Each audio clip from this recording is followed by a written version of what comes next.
Hello guys, welcome back to my channel. ఈరోజు నేను చేయబోయే రెసిపీ ఏంటంటే ఉల్లిపాయ పరోటా. ఇప్పుడైతే మనం వీడియోలోకి వెళ్దాం రండి. ఉల్లిపాయ పరోటా కోసం అయితే ముందుగానే గోధుమ పిండిని ఇలా రెడీ చేసి పెట్టుకున్నాను. ఆ తర్వాత సన్నగా తరిగి పెట్టుకున్న ఉల్లిపాయలు, క్యారెట్ తురుము, సన్నగా తరిగిన పచ్చిమిర్చి, అలాగే సన్నగా తరిగిన కొత్తిమీర. ఇప్పుడు ఒక గిన్నె తీసుకొని సన్నగా కట్ చేసి పెట్టుకున్న ఉల్లిపాయలు, క్యారెట్ తురుము, పచ్చిమిర్చి, అలాగే కొత్తిమీర కూడా యాడ్ చేయాలి. ఇప్పుడు కొంచెం కారం,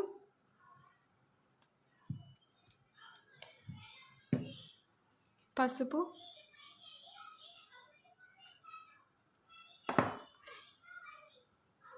ఉప్పు,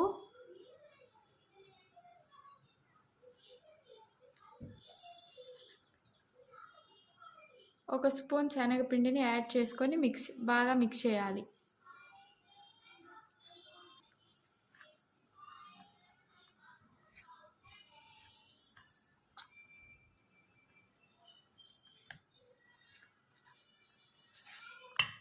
ఇలా మిక్స్ చేసి పెట్టుకున్న మిశ్రమాన్ని అయితే మనం పక్కకు పెట్టుకుందాం.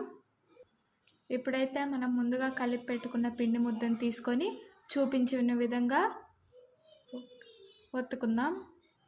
కొంచెం పొడి పిండి చల్లుకొని చూపించిన విధంగా అయితే చపాతీని ఒత్తుకుందాం.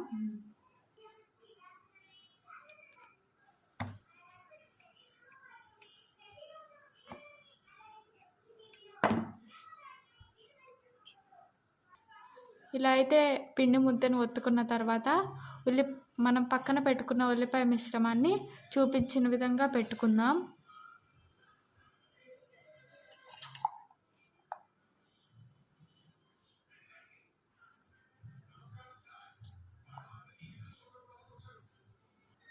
ఉల్లిపాయ మిశ్రమాన్ని ఇలా పెట్టుకున్న తర్వాత చూపించిన విధంగా ఇలా క్లోజ్ చేసేద్దాం.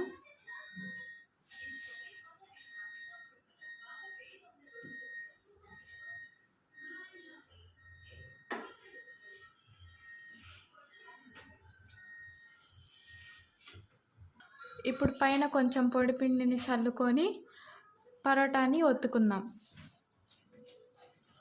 ఇలాగైతే పల్చగా రుద్దుకుందాం.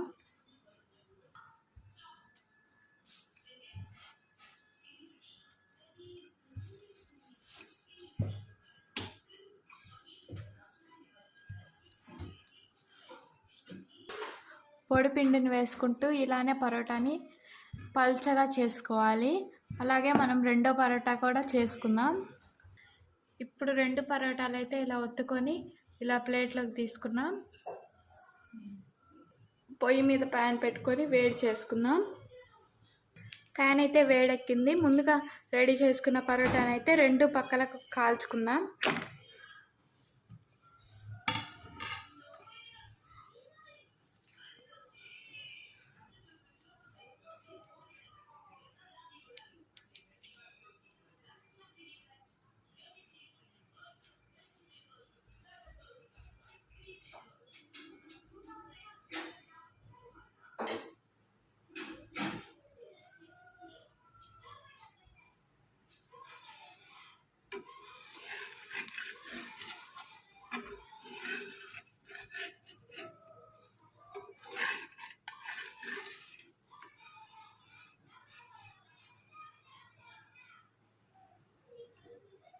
ఇలా చూపించిన విధంగా ఆయిల్ వేసుకొని రెండు సైడ్స్ కాల్చుకుందాం. ఇలా చూపించిన విధంగా అయితే కాల్చుకొని మనం ఒక ప్లేట్లోకి తీసుకుందాం. ఇలానే రెండో పరోటాని కూడా కాల్చుకుందాం. ఇలా అయితే రెండో పరోటాని కూడా చూపించిన విధంగా కాల్చుకొని ఓ ప్లేట్లోకి తీసుకుందాం. ఇలా అయితే ఉల్లిపాయ పరోటాని పెరుగుతో సర్వ్ చేసుకుందాం. ఉల్లిపాయ పరోటా పెరుగు కాంబినేషన్ చాలా బాగుంటుంది. మీరు కూడా ఈ ఉల్లిపాయ పరోటాని ట్రై చేసి ఎలా వచ్చిందో మాకు కామెంట్ రూపంలో తెలియజేయండి. మా వీడియో కనుక మీకు నచ్చినట్టుంటే లైక్ చేయండి, షేర్ చేయండి, సబ్స్క్రైబ్ చేయండి. అలాగే పక్కనున్న బెల్ ఐకాన్ని క్లిక్ చేయండి.